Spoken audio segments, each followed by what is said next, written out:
Hello and welcome to our first HPI summary of the day here on HPI TV, and it's the end of a hot, sweaty practice day.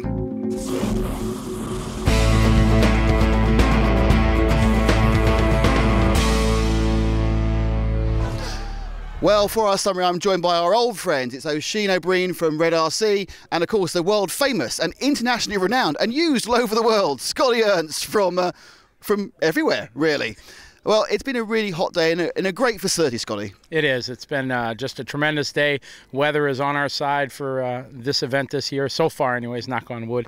And the local club here in Bergdorf has just done a terrific job preparing the facility, getting everything ready to go. And first day is in the books. It was great. Now, we've got a fantastic field, haven't we, Oisin, including all the existing touring car champions. Yeah, we've got the best in the world here. We've got the only four world champions at the touring cars, and we've got the double world champion here defending his title in his home country. That's Mark Reinhardt. So yeah, we've got the best here. But the event's already been mired in a bit of controversy, and unsurprisingly to anyone who follows full-size motorsport, it's that most important thing, the contact between the track and the car, the tyres. The situation is there are 6 qualifiers, but only 3 sets of tyres per driver, and there's massive degradation. So your second run, well, forget it. So we had a quick word with a few of the drivers about what they think of the situation.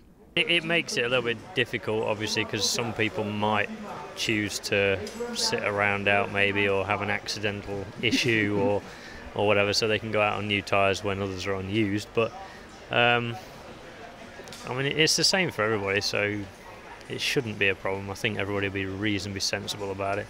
I mean, for me, I personally want all the new sets of tyres, because it's more fair for everybody, but we haven't. Maybe we need to sit down and talk about if, you know, maybe if there's not, I don't know what we'll do. One thing that's important for the team that, yeah, we win here. And for sure, I want to win, Mark wants to win, Elliott wants to win, everybody wants to win, but we still work as a team, and that will maybe be the key to win here. Because, yeah, we have to be smart. Yeah, well, what you said to Elliott with the tyres, yeah, we might do some teamwork with the tyres as well, because it's a bit funny with the tyres. Well, there have been little rumours circling around that we could end up with team tactics, and you could end up with certain teams running in certain ways, almost blocking tactics, some of the larger teams. Well, not from us, that's for certain, because we've not discussed it. So I mean, and there's only 2 of you. Yeah, that's true. Yeah, if others are planning on doing that, then I mean, yeah, everybody else will have to deal with it, I suppose. Well, Oisin, a lot of controversy there, differing views. How do you see this tyre situation? Well, for sure, I think it's going to get very tactful, especially the bigger teams.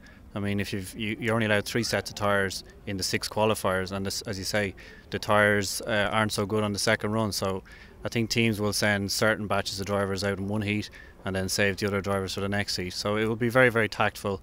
But I mean, it's the same for everybody. So they did make an appeal to have the rule changed. It went to the IFMAR jury, but it didn't go through. So it's, you know, 3 sets of tyres and everyone will have to play the same game. Well, I think you've experienced these sorts of situations before, haven't you, Scotty? And it's odd sometimes when you think, why don't they just, you know, more tyres? It's not a hill of beans in the cost of coming to the world, is it? It is, and that's the argument that most people have is, you know, what's another? It would end up being here €60 for another 3 sets to make sure everybody's on the same level playing field for every qualifier that they go out. So there's 2 ways to look at it. You know, it's a fact that the way it is, it's 3 sets. That's what you are dealt with. So many of the drivers are like, well, it's the same for everybody. Flip side of the coin is, it is the same for everybody, but as Oisin said, you know, tactics come into play where some of the fast guys in this team might not run, some might, and allow more points to be getting by some of the other teammates. So there's 2 ways to look at it, 2 ways to go about it. It is the same for everybody, and we're just going to see how it ends up rolling. Well, we've been lucky enough to be sitting behind Scotty all day, and, well, not just Scotty, but the timing screen, really. But, of course, the way they've done the timing practice, we've not got an idea about how quick anybody is over a run, because all we've seen is their best 3 laps. The guys have been tactical. I mean, you've watched every race through. Who's impressing you at the moment? Well, the normal names that you see at the top of the leaderboard on road, of course, Mark, Hara, Yillis. Some of the new names that people might not be familiar with, they are in Europe, but maybe not worldwide. Christopher Kropp is looking really good. Yannick Prumper, a couple of youngsters from Europe here are looking very fast. American Paul Lemieux looking really good. He's on quite a roll right now. Won the Reedy race a couple 3 weeks ago. Just won 200mm nationals back in America. So he's looking really good. So there's not anybody really standing out. Everybody's going to do that fast lap. As he said, nobody knows a full 5-minute run right now because people are trying different things in the practice, changing body shells, things like that. So there's a good class of field, many guys looking fast.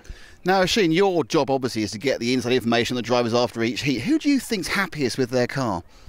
I think I suppose the guy with the biggest smile on his face at the moment was just GROSKAMP, because he said in practice here pre-event he wasn't really as close to the top boys as he thought he could be, whereas here he's right on it. I mean, in the last control practice he set the pace, beating Ronald Volker.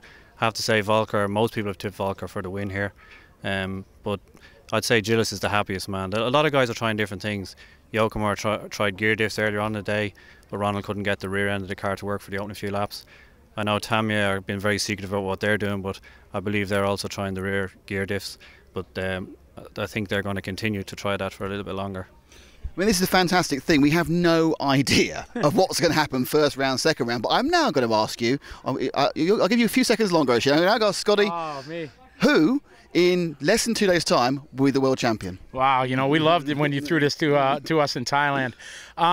It's, as I mentioned, many guys are right there. Choose one. Choose one. All right. I got to go with American Paul Lemieux. Yeah. And Oisin, your tip for the top? I think based on current form, and he's been going really well, and he's got a super team. They won the 12 Scare Worlds earlier on in the week. I think it's Ronald Volker for Team Yokomo. Well, luckily, I think Mark Reinhardt's going to win again, because I always tip Mark for everything, and I'm normally quite right. So we have 3 bets. So what's betting someone else entirely wins? Guys, thanks very much, and we'll be back here tomorrow. And I think it's going to be a fascinating day. Thanks very much. And don't forget, tune in on hpi.tv to see all the updates tomorrow.